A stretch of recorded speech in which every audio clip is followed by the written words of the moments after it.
Hey everyone! Tonight, I want to tell you a story that inspired one of the scariest movies you've probably never heard of, The Conjuring, The Last Ride.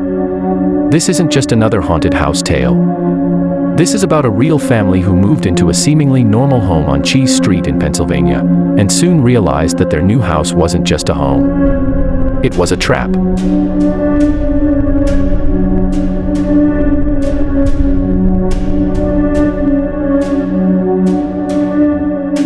The year was 1973. The Smurl family had just lost almost everything in a devastating storm that destroyed their old house.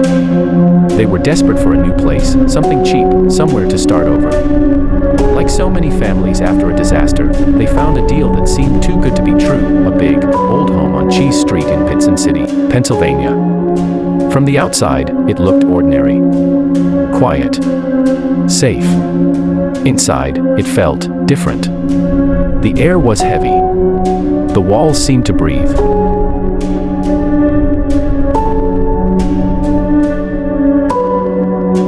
Jacob and Janet Smurl moved in with their 4 daughters. On the other side of the house lived Jacob's elderly parents, John and Mary.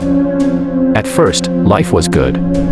Jacob got a promotion. Janet started volunteering at a local school. John and Mary's health improved. The family thought they had finally caught a break. But the house had other plans. The first signs were subtle: strange noises in empty rooms, faint stains appearing on the walls, appliances turning on even after the power went out. The TV would flicker to life at 3 a.m. by itself. Then came the smell, a foul, sulphur-like stench that no plumber could explain. The family tried to ignore it. They couldn't afford to move again. But the house wouldn't let them ignore it for long. The fear started to break them. Mary suffered a heart attack. Objects began to fly. A chandelier came crashing down, injuring one of the daughters. Another child was shoved down the stairs by invisible hands. Even their dog was slammed against a wall. The Smurls realized this wasn't just a haunting. It was war.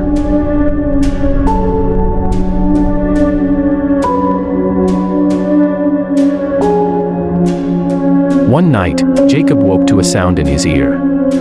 When he opened his eyes, a dark, human-shaped shadow stood over Janet's bed, reaching for her. Another night, he claimed the entity whispered its name, Scubs. That name would become infamous later. The Smurls begged for help. They called plumbers, electricians, and even the police. Nothing worked. Finally, in 1986, after years of torment, they turned to the Catholic Church. But the local priest refused to visit without proof. Proof of ghosts, how were they supposed to get that? That's when Ed and Lorraine, the famous paranormal investigators, stepped in. They had dealt with dozens of hauntings, but even they felt something off the moment they stepped inside. The temperature dropped. Their crosses turned cold.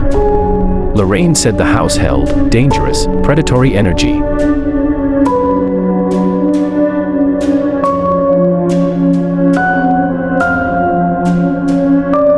They discovered that the Smurls weren't dealing with one ghost, but 4. An old woman.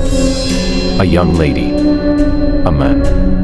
And something far worse, a polder, a controlling demon older than the house itself.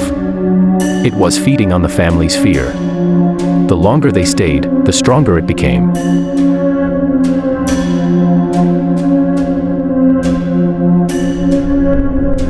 Ed recorded voices, watched furniture slide across the room, and even saw the demon's shadow himself. When he invoked the name of Christ, the entire house trembled. But the entities weren't leaving. If anything, they seemed angrier. By now, the Smurl story had leaked to the media. Crowds gathered outside at night to hear the screams for themselves. Teenagers threw rocks at the house, daring each other to go inside. Reporters interviewed the family, some believing them, others mocking them. But no one stayed long enough to experience what the Smurls did nightly.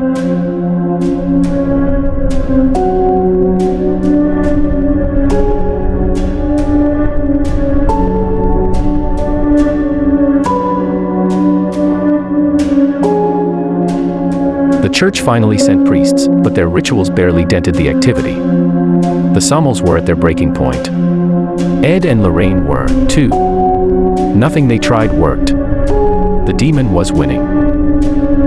In 1987, the Smurls made the hardest decision of their lives. They left.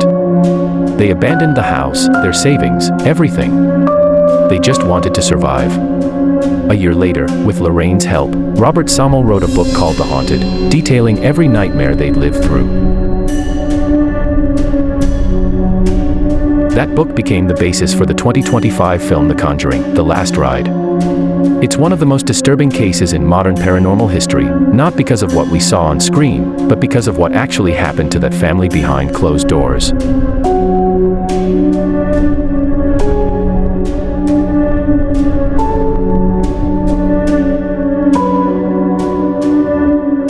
So next time you see a cheap house for sale after a storm, remember the Smurls. Remember Cheese Street. Because sometimes, the deal of a lifetime comes with a price you can't imagine.